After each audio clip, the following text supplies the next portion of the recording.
Shalom a todos. Vamos fazer uma análise de algumas passagens do assim chamado Novo Testamento, onde encontramos relatos referentes ao Rabi Yeshua. Lá encontramos algumas citações que fazem referência às vestimentas do mesmo. Uma peça em especial traduzida para o português como orla, acaba passando desapercebida por muitos leitores. Mas dentro de uma visão judaica voltada a uma pequena análise dos textos do Codex Sinaíticos, poderemos identificar o judeu Yeshua cumprindo esse importante mandamento da Torá, observado pelos judeus mais compromissados com Deus de Israel. Vejamos o significado da palavra traduzida como orla no grego, segundo o léxico de Strongs.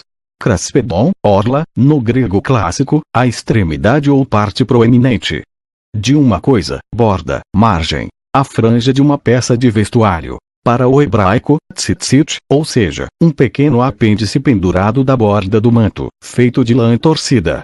Os judeus tinham tais apêndices anexados aos seus mantos para lembrá-los da lei, Torá. O mandamento do tzitzit é mencionado 2 vezes na Torá, vejamos. E falou o Eterno a Moisés dizendo: que façam para eles tzitzit, franjas, sobre as bordas das suas vestes, pelas suas gerações, e porão sobre os tzitzit da borda um cordão azul celeste. E será para vos por tzitzit, e vereis e lembrareis todos os mandamentos de Deus, e os cumprireis e não errareis, indo atrás do vosso coração, e atrás dos vossos olhos, atrás dos quais vos andais errando. Para que vos lembreis e cumprais todos os meus mandamentos, e sejais santos para com vosso Deus. Números/Bamidbar 15:38, 41. E também temos em Devarim: tzitzit, franjas, farás para ti e as porás nos 4 cantos de tua vestimenta com que te cobrires.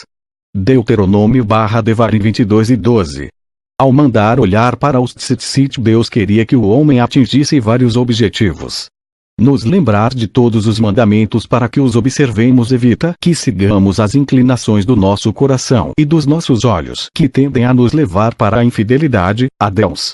Para lembrarmos e observarmos os mandamentos de Deus, e nos elevar a um nível de santidade e nos tornar santificados perante Deus. Diante desses fatos, iremos esmiuçar alguns textos que servem de base para afirmar a tese de que o Rabi Yeshua, observante da Torá de Deus, cumpria com esse mandamento.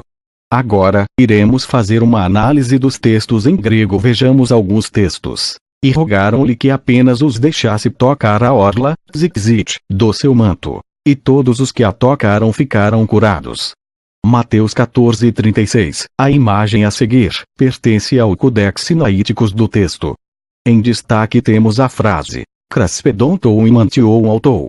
Esse trecho se refere à parte do texto que diz que deixasse tocar a orla, tzitzit, do seu manto, de Yeshua.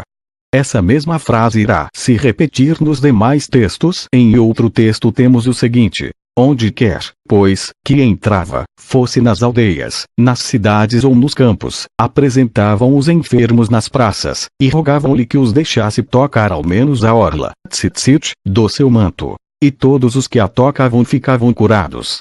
Marcos 6:56. Da mesma forma, a imagem a seguir também pertence ao texto no Codex Sinaíticos e afirma que o Rabi Yeshua usava o tzitzit. Por fim, mais um texto. E certa mulher, que tinha uma hemorragia havia 12 anos e por ninguém pudera ser curada, chegando-se por detrás, tocou-lhe a orla, tzitzit, do manto, e imediatamente cessou a sua hemorragia.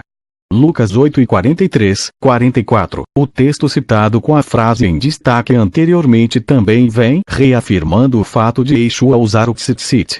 O Rabi Yeshua era um cumpridor dos mandamentos de Deus, por isso observava essa ordenação da Torá. Se ele fosse contra os mandamentos, como afirmam por aí afora, ele não teria usado tal peça que sempre remete à lembrança da Torá. Esse é um dos pontos que diferenciam o Yeshua histórico do personagem mitológico que foi criado posteriormente, que sempre tentam colocá-lo contra a sua própria crença e povo, o judaísmo e o povo judeu. Shalom.